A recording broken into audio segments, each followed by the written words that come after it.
Today's top story from the perspective of someone who's there. You are looking live. This just in. Not my beat. I know this guy was there today because, well, I talked to him. And then we said, hey, what you doing at 5 o'clock, Mitch Tischler? And he said, coming on your radio show. Mitchell, good chat. My friend, how are you? I'm doing well. Always happy to come on with you, especially for Not My Beat. Yes, it is great to have you, of course. Mitch, the co-host with JP Finley of the Beltway Football podcast. And Mitchell, there's two big position groups that I just kind of love to go deep on with you, and that is wide receiver and offensive line. I will give you the choice. I feel like this is a fool's errand by me. I could just start with offensive line, but maybe you want to do a best for last bit. Would you like to start with the receivers, or would you like to start with the offensive line? Yeah, come on. You know me well enough. If we have an opportunity to talk about the big men in the trenches, I'm there for it. Okay, so here's where I'm kind of at on offensive line. I'm curious where you are. That's how I'm going to get us started here. Conversation style, if you will. I think 4 spots are locked. I think 4 spots have been pretty locked in terms of starters. I think left tackle is still up for grabs, and a huge part of that is Brandon Coleman's health. But I think beyond that, the backup spots have gotten a lot hairier than I anticipated. Is that how camp has played out for you as well, or do you think that there are some guys beyond that first, let's call it 6 players, with Lucas and Coleman being 5 and 6, the 2 guys in heaviest consideration for left tackle, that are like locks to make this team? Yeah, I think there are a couple of those guys. I mean, pretty much the folks that this coaching staff brought in, which include Allegretti and Biadasz, and I think Michael Dieter has to be included in that as well. He didn't have the greatest game against the Jets, but he's a veteran that this coaching staff knows and likes, and he's a guy that's ultimately going to be kind of the first backup at all 3 of the interior positions, left guard, center, and right guard. So I think he's pretty much a roster lock. And this coaching staff keeps talking well of Trent Scott, and I think considering the age and durability issues that you have with Wiley and Cornelius Lucas, you're probably going to need at least one extra kind of tackle on the roster, and Trent Scott is looking to be that guy, at least according to the staff. So really, I mean, I think you got 7 spots that are locked up and 2 and or 3 that are kind of open on the back end, depending on how deep this group wants to go in the final 53 with their O-line. So you don't think that, even though Dieter is a vet, and I think I was with you like coming into everything, it's like, yeah, they brought him in, he's a vet, but with the versatility that they're experimenting with a guy like Chris Paul or anything else that you've seen from anybody else, you don't think that Dieter spot is open, or the door has been opened by how he played against the Jets and some other struggles that he's had in this camp? No. I mean, he has been the number 1 backup at all 3 of those spots, left guard, center, and right guard. And, you know, they'll put him in, and when he gets some guard reps, and then all of a sudden, you know, you'll see Ricky Stromberg at center, or he'll play center, and you'll see, you know, Chris Paul or, you know, someone else lining up in those guard positions. But when they go to that first rotation of changes, he's always the number 2 center. And then when they want to get him a little work at guard, he's always with the second group there. His spot, pending injury, I think is a virtual lock. I don't think that's unreasonable. Overreacting to one preseason game is a silly thing that we long ago in our careers hopefully have given up, Mitchell. Yet every year we probably do it a little bit more than we should, because that's the nature of things. Mitch Tischler, co-host of the Beltway Football podcast, with us here on the Hoffman Show. Before Brandon Coleman got hurt, do you think he had the inside track to start at left tackle? And where are we now with him being somewhere between day to day and week to week? Yeah, the injury discussion is kind of odd, but we haven't really gotten a real clean update as to what it is, because it's been day to day or week to week. It's been the pec, it's been the shoulder. It's kind of a little bit vague, and certainly prior to the injury, I think he had the inside leg to starting at left tackle. I thought it was essentially his job to lose, and you know, this injury might be what ultimately does it.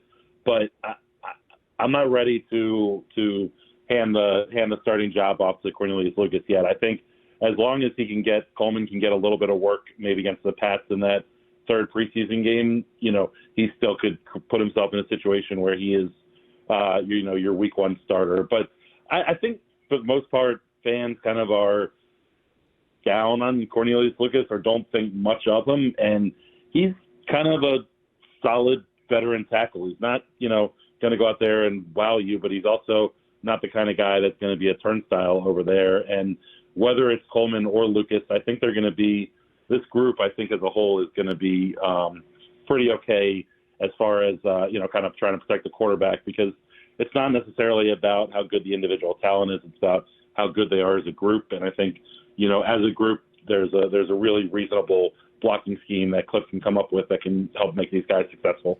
Well, I think beyond that, too, we saw in the game the play calling and how he protected Jaden in the game. And not that you're going to run the ball 8 times, pass it 3 in an actual NFL football game, certainly with that ratio over the course of 4 quarters. But, like, Cliff showed an understanding that, oh, yeah, if I need to protect my quarterback because my offensive line is banged up or not playing well, like, I know how to do that. And to me, that was one of the biggest takeaways from the game.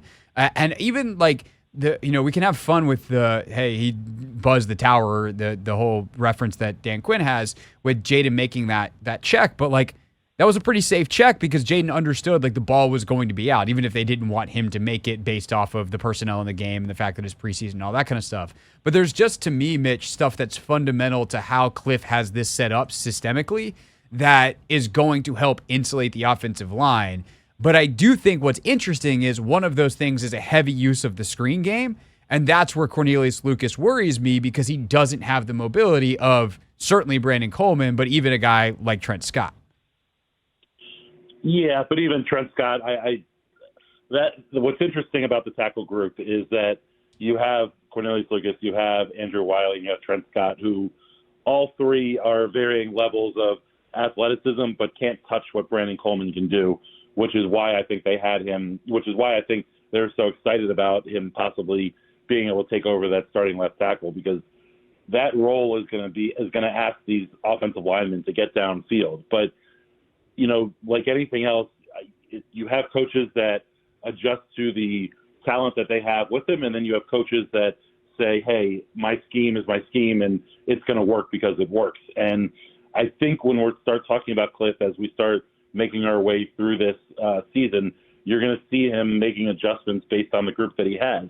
And so while he may want a tackle to get out front of a screen pass or a little flare or bubble, whatever it may be, maybe you ask the tackle to stay in, and Nick Allegretti and Sam Cosmi are the ones getting out, or Tyler Biadasz, who all have, a little bit more athleticism and ability to get down the field and make those plays. And I think we also can't forget that the tight end, the blocking group that they have at tight end is pretty strong and athletic and has the ability to be those kind of lead blockers on screen passes. And so it might not be the most ideal group that they want up there.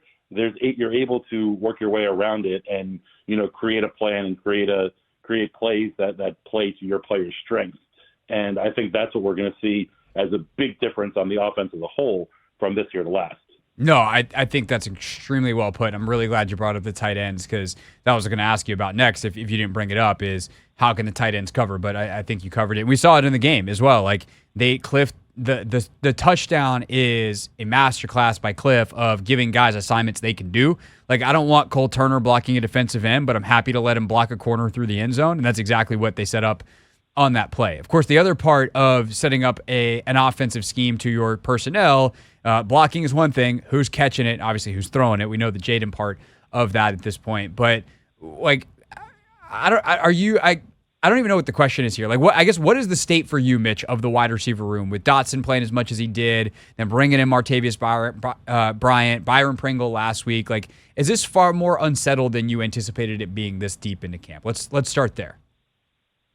Yeah, maybe a little bit. If you want to zoom out to the 30,000-foot view, not just the wide receiver room, but I like the fact that this coaching staff is cycling through kind of those back end of the roster players, because once they figured out that Dax Milne wasn't a guy who was going to be able to help them in this offense, there's no reason to keep him around.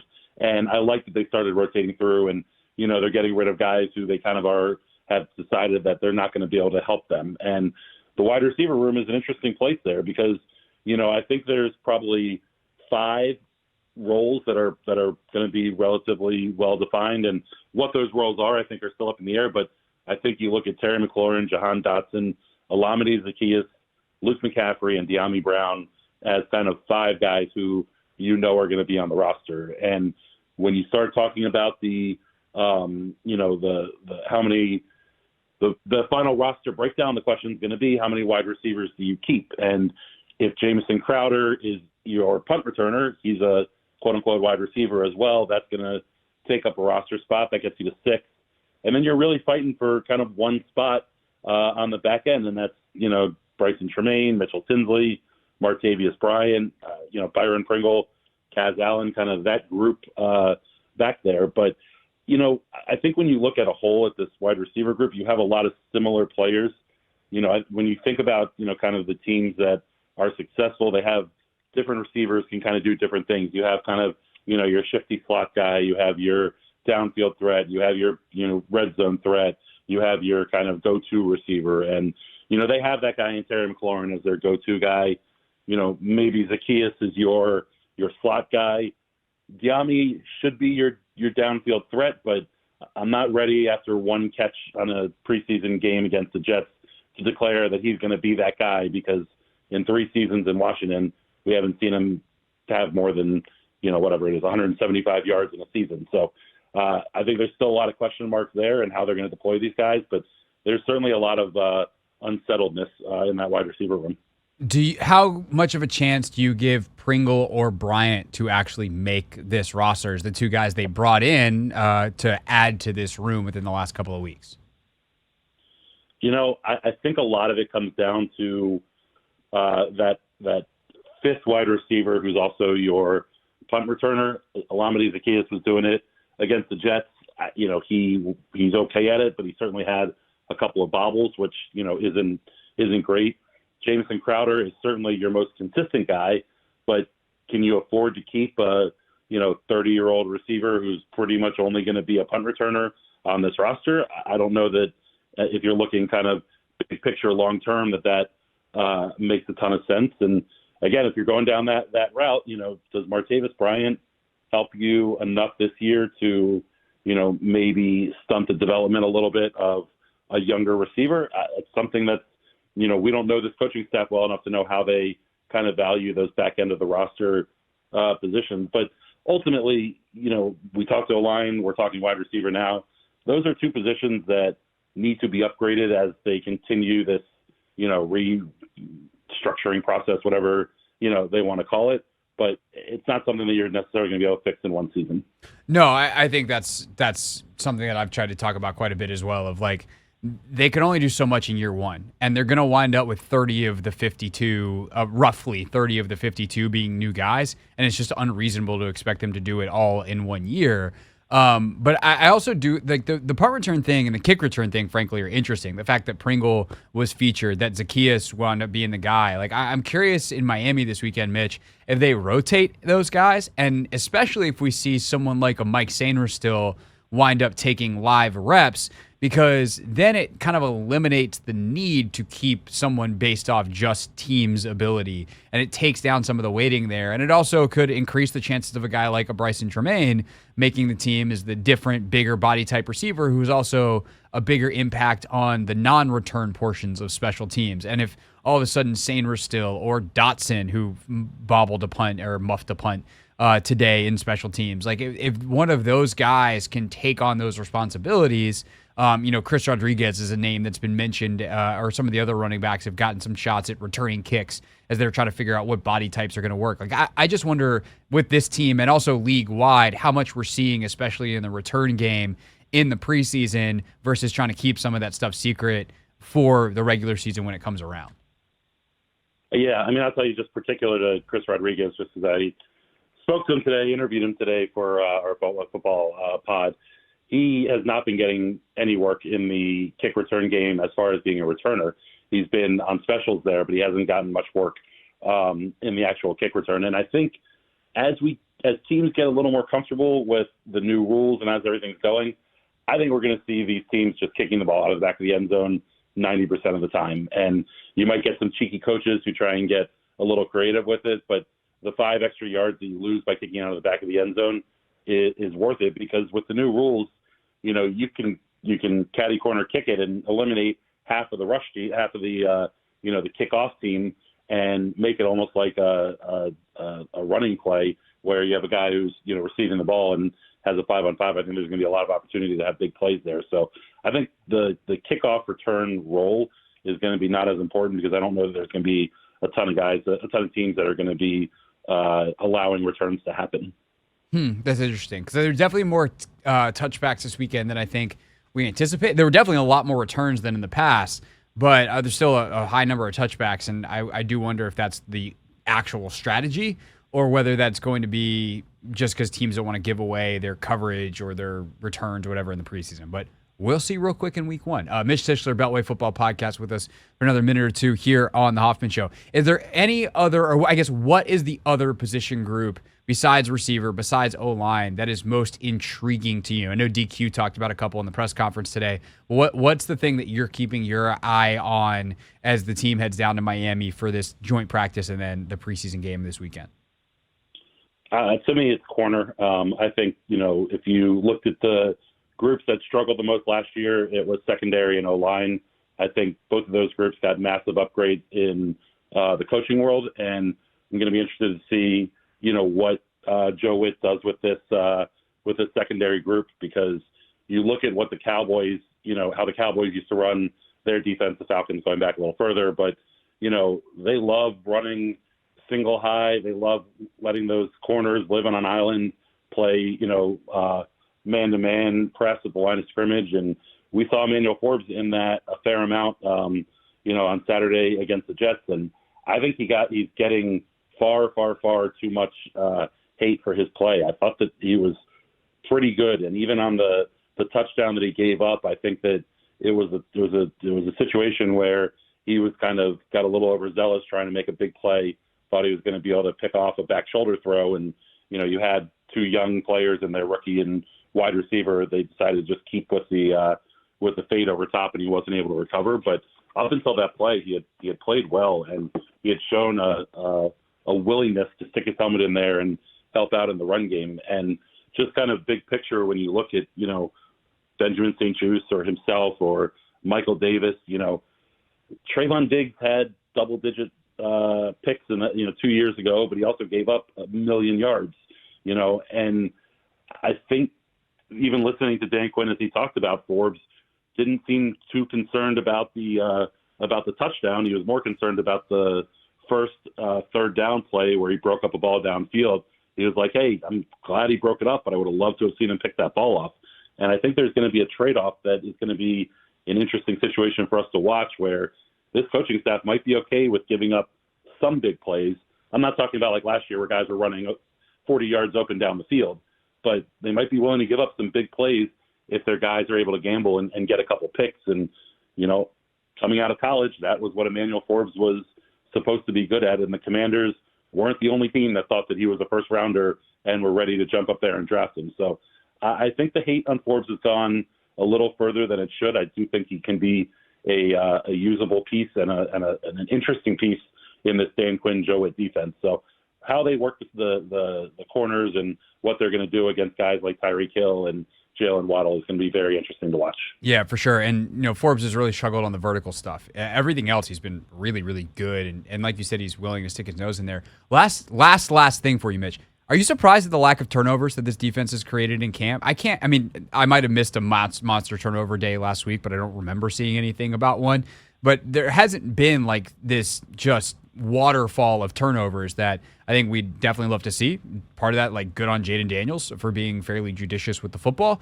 But are you surprised that we haven't seen a couple of days where the defense is just all over everything and gets a couple of deflections or clean picks or anything like that?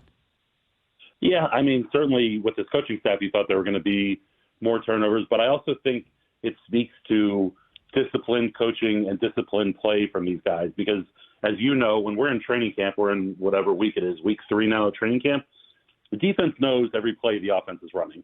They know what's coming at them. And in years past, you see guys start jumping routes and playing, not playing true football, playing it like they already know what's going to happen. And they get their name called because they get interceptions or they, get to the quarterback or whatever it may be. But they're not. That's not how they would react in a true game time situation. And I think it speaks a little bit to kind of the disciplined coaching and disciplined play you're getting from the secondary, in that they are playing the game for real. They're trying to react as if they would in a game live. But also, certainly, you have to give the quarterbacks credit because Jaden doesn't throw a lot of interceptions. Marcus Mariota has been, shown a proclivity to tuck the ball and run. So they're not really putting balls in precarious places where the D can go make plays. But yeah, I mean, it's an emphasis that this coaching staff has had from the beginning, and not just this year. You can go back to Dallas, you can go back to Atlanta, Seattle. It's something that's been a calling card of Dan Quinn, and so I expect that they will be better as we get to the season. But I appreciate the dedication to playing kind of real football and not training camp hero. Yeah, for sure. I love the Marcus Mariota, proclivity to run. Yep. Run around, and have junky, kind of off-kilter, rhythmic, or non-rhythmic something, and then just run. But hey, it worked in 4 minutes today, so good for Marcus on that. Beltway Football Podcast. Mitch Tischler, JP Finley. They talk football. They have fun. If you make it to the end, JP will get you a beer. It's a grand old time. Make sure you check that out wherever you get your pods. And Mitchell, frequent guest with us here during Not My Beat on the Hoffman Show. Great to see you today. See you next week after Miami, and we're all back in Ashburn. Yeah, looking forward to seeing you, and looking forward to you start offering all of your listeners beers as well, because let me tell you, folks like beer. Yeah, I have heard that. We'll see if that's in our show budget. Mitch, we don't have a show budget. Thanks, buddy. I'll talk to you. Thank you. That is Mitch Tischler, everybody, with us here on the Team 980. We're very sorry that we can't buy you a beer. This is the Hoffman Show on the Team 980 and the Odyssey app.